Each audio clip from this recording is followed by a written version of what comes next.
آج کے اس قصہ میں ہم ذکر کریں گے حضرت آدم و حوا علیہ السلام زمین پر کیسے تشریف لائے، حضرت آدم علیہ السلام جنت سے کیا لائے اور حضرت آدم علیہ السلام کا ذریعہ معاش کیا تھا، حضرت آدم علیہ السلام کی توبہ کب اور کیسے قبول ہوئی، حضرت آدم اور حضرت حوا علیہ السلام کی ملاقات کہاں پر ہوئی، آدم علیہ السلام کی اولاد کے حق میں دعا۔ بسم اللہ الرحمن الرحیم۔ تمام دیکھنے اور سننے والوں کو ہماری طرف سے السلام علیکم ورحمۃ اللہ وبرکاتہ۔ ہمارے چینل ایکسپلور فار یو میں خوش آمدید کہتے ہیں۔ اگر آپ کو ہماری ویڈیو اچھی لگے تو ویڈیو کو لائک کریں، شیئر کریں اور ہمارے چینل کو سبسکرائب کریں اور بیل آئیکن کو بھی پریس کریں تاکہ ہماری ویڈیو آپ تک سب سے پہلے پہنچے۔ تمام تعریفیں اللہ کے لیے کہ اس نے انسان کو اشرف المخلوقات بنایا اور بنی نوع انسان کی رہنمائی کے لیے انبیاء کرام کو مبعوث فرمایا۔ آج کا ہمارا موضوع ہے حضرت آدم و حوا علیہ السلام کا زمین پر اترنا اور ان کی اولاد۔ اللہ تعالیٰ نے ارشاد فرمایا سورہ بقرہ میں، اور جہاں رہتے تھے وہاں سے انہیں الگ کر دیا گیا، یعنی جنت میں حضرت آدم و حوا دونوں کو رہنے کی اجازت دی گئی اور ہر قسم کے جنت کے پھل اور نعمتیں کھانے کی اجازت دی گئی، البتہ ایک درخت سے منع کیا گیا۔ جب شیطان خیر خواہ بن کر قسمیں اٹھا کر نصیحت دینے والے کی شکل میں آپ کو وسوسہ ڈالنے میں کامیاب ہو گیا تو آپ کو جنت اور جنت کی نعمتوں سے الگ ہونا پڑا، اور اللہ تعالیٰ نے حکم دیا سورہ بقرہ، اور ہم نے کہا تم تمام اتر جاؤ، بعض تمہارے بعض کے دشمن ہیں، اور دوسرے مقام پر فرمایا سورہ طٰہٰ، اور رب نے فرمایا تم دونوں مل کر جنت سے اترو۔ دونوں آیتوں کا مقصد یہ ہے کہ حضرت آدم و حوا کو جمع ان کی اولاد کے جو تا قیامت معرض وجود میں آنی تھی زمین پر اترنے کا حکم دیا، اور فرمایا تمہاری اولاد بعض دوسرے بعض کی دشمن ہوگی۔ خیال رہے کہ شیطان کو ان دونوں کے اترنے سے پہلے ہی مردود کر کے روئے زمین پر بھیج دیا گیا تھا۔ یہاں اس کے اترنے کا ذکر نہیں۔ حضرت آدم علیہ السلام سرندیپ میں اتارے گئے اور حضرت حوا کو جدہ میں، اور شیطان کو پہلے ہی ایلا میں اتار دیا گیا تھا۔ حضرت آدم علیہ السلام جب زمین پر تشریف لائے تو آپ کا جنتی لباس اتار لیا گیا تھا اور جنت کے درختوں کے پتے اپنے جسم پر ڈھانپ کر تشریف لائے۔ حضرت علی رضی اللہ تعالی عنہ فرماتے ہیں کہ ہندوستان کی زمین اس لیے عمدہ اور ہری بھری ہے اور عود و قرنفل وغیرہ خوشبوئیں اس لیے وہاں پر پیدا ہوتی ہیں کہ آدم علیہ السلام جب اس زمین پر آئے تو ان کے جسم پر جنتی درخت کے پتے تھے، وہ پتے ہوا سے اڑ کر جس درخت پر پہنچے وہ ہمیشہ کے لیے خوشبودار ہو گیا۔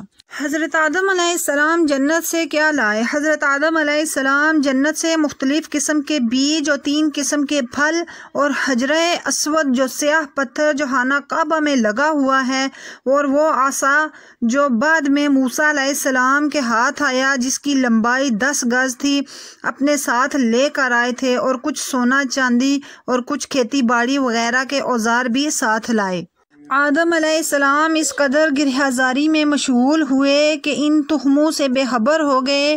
شیطان نے موقع پا کر ان کو اپنا ہاتھ لگایا، جس تخم پر اس کا ہاتھ لگا وہ زہریلا ہو گیا، اور جو اس کے ہاتھ سے محفوظ رہا اس کا نفع برقرار رہا۔ سیدنا آدم علیہ السلام کے ساتھ 3 قسم کے جنتی میوے آئے، ایک وہ جو پورے کھا لیے جاتے ہیں، دوسرے وہ جن کا اوپری حصہ کھا لیا جاتا ہے اور گٹلی پھینک دی جاتی ہے جیسے کھجور، آم وغیرہ، تیسرے وہ جن کا اوپری چھلکا پھینک دیا جاتا ہے اور اندرونی حصہ کھا لیا جاتا ہے۔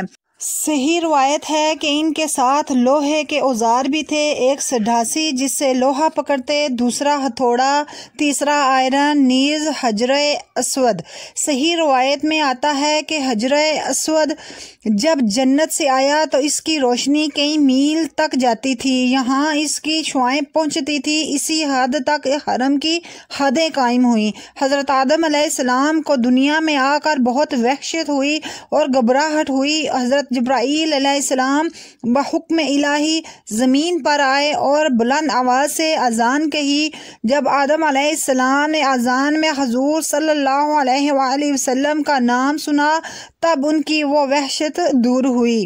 حضرت آدم علیہ السلام کا ذریعہ معاش کہ سب سے اول کپڑا بننے کا کام آدم علیہ السلام نے کیا اور بعد میں آپ کھیتی باڑی کے کام میں مشغول رہے۔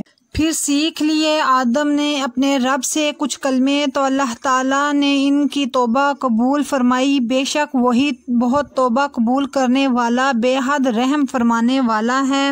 ایک قول یہ ہے کہ آدم علیہ السلام نے ساق عرش پر محمد الرسول اللہ صلی اللہ علیہ وآلہ وسلم لکھا ہوا دیکھا تو انہوں نے اسی اسم مبارک کو اپنی شفاعت کا ذریعہ بنایا۔ یہ آخری قول حضرت شاہ عبدالعزیز محدث دہلوی رحمۃ اللہ علیہ نے بھی حضرت فاروق اعظم رضی اللہ تعالی عنہ بروایت طبرانی بہقی حاکم تفسیر عزیزی میں نقل کیا۔ حضرت آدم علیہ السلام کی توبہ کب اور کیسے قبول ہوئی؟ حضرت آدم علیہ السلام نے جب ان کلمات کے ذریعے توبہ کی تو اللہ تعالیٰ نے اسی وقت آپ کی طرف رحمت کی توجہ کرتے ہوئے توبہ کو قبول فرما لیا۔ بعض علماء کے نزدیک آپ آدم علیہ السلام کا اللہ تعالیٰ سے کلمات لینا اور ان کے ذریعے توبہ کرنا اور ان کا قبول ہونا جنت سے اترنے کے بعد ہوا، اور توبہ بھی کئی 100 سال بعد قبول ہوئی، 200 بلکہ 300 سال آہو بقا گرہزاری اور ندامت کے حال میں ان پر گزارے۔ شاہ عبدالعزیز رحمۃ اللہ علیہ نے تفسیر عزیزی میں یہی فرمایا ہے، لیکن یہ حق ہے کہ جنت سے باہر آنے سے پہلے ہی اللہ تعالیٰ نے آدم علیہ السلام کو وہ کلمات عطا فرما دیے تھے اور اسی وقت انہوں نے توبہ کی جو قبول ہو گئی، اور اسی وقت اللہ تعالیٰ نے ان کی خطا معاف فرما دی۔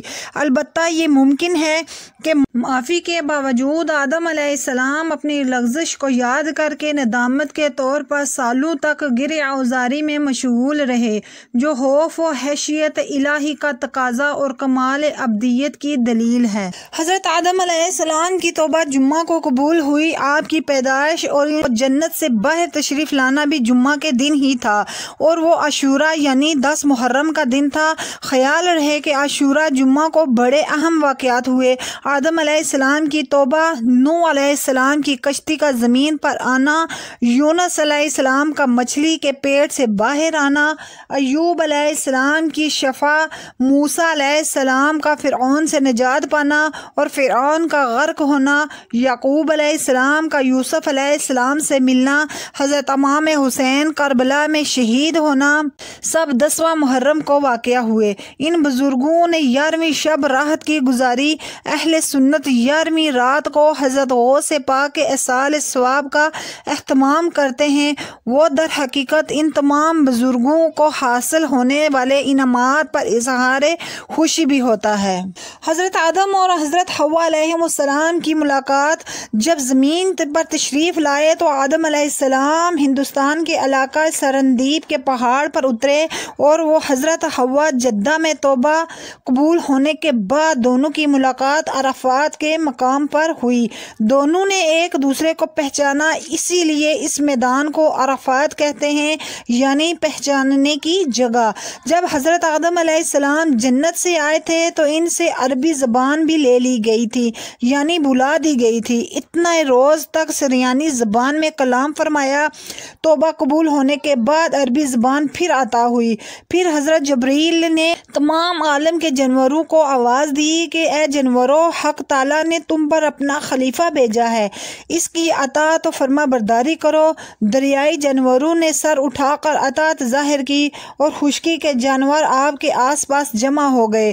آدم علیہ السلام ان پر ہاتھ پھیرنے لگے، جس پر ان کا ہاتھ پہنچ گیا وہ اہلی اور ہانگی بن گئے، جیسے گھوڑا، اونٹ، بکری، کتا، بلی وغیرہ، اور جس پر آپ کا ہاتھ نہ پہنچا وہ جنگلی وحشی رہا، جیسے ہرن وغیرہ۔ حضرت آدم علیہ السلام کی اولاد کی حق میں دعا۔ اس واقعے کے بعد آدم علیہ السلام نے عرض کیا کہ مولا، میری اولاد بہت کمزور ہے اور ابلیس کا فریب بہت سخت، اگر تو ان کی امداد نہ کرے تو وہ ابلیس سے کیسے بچ سکیں گے؟ حکم الہی آیا، اے آدم، تمہارے اور احکام تھے اور آپ کی اولاد کے لیے اور احکام ہوں گے، ہم ہر انسان کے ساتھ ایک فرشتہ رکھیں گے۔ تب آپ کے خوش ہو کر شکر کیا۔ حضرت آدم علیہ السلام کی اولاد حضرت حوا 20 یا 40 مرتبہ حضرت آدم علیہ السلام سے حاملہ ہوئیں۔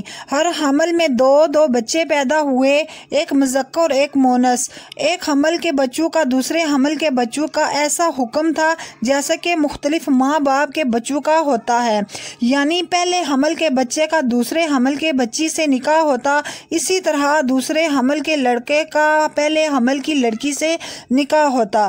حضرت آدم علیہ السلام کے 2 بچے ہر حمل سے ہوئے، سوائے حضرت شیس علیہ السلام کے۔ حضرت حوا نے حضرت شیس کو صرف اکیلے ہی جنا ہے، ان کے ساتھ جڑواں کوئی بچی نہیں تھی۔ یہ صرف نبی کریم صلی اللہ علیہ وآلہ وسلم کی عزت و تکریم کے لیے مالک الملک نے ایک بچے سے ہی حاملہ کیا، کیونکہ نبی کریم صلی اللہ علیہ وآلہ وسلم کا نور آدم علیہ السلام سے منتقل ہو کر حضرت شیس علیہ السلام کے پاس آ گیا۔ حضرت آدم علیہ السلام نے انہیں وصیت کی کہ یہ نور مبارک پاک عورت کی طرف منتقل کرنا ہے۔ پھر حضرت شیس علیہ السلام نے اپنے بیٹے کو یہی وصیت کی۔ یہ سلسلہ حضرت عبد المطلب تک چلتا رہا کہ ہر شخص نے اپنے بیٹے کو اس نور کے پاک بطن کی طرف منتقل کرنے کی وصیت کی۔ حضرت آدم علیہ السلام کی وصیت کے وقت آپ کی اولاد اور اولاد کی اولاد وغیرہ 40,000 سے زائد ہو گئی تھی۔ تفسیر ساوی اور جمل وغیرہ میں 1 لاکھ تک پہنچ جانے کا ذکر ملتا ہے۔ یہ تھی ہماری آج کی ویڈیو، جس میں ہم نے آپ سے حضرت آدم و حوا علیہم السلام اور ان کی اولاد کا ذکر کیا۔ اس کے ساتھ ہی اجازت چاہتے ہیں۔ اللہ حافظ۔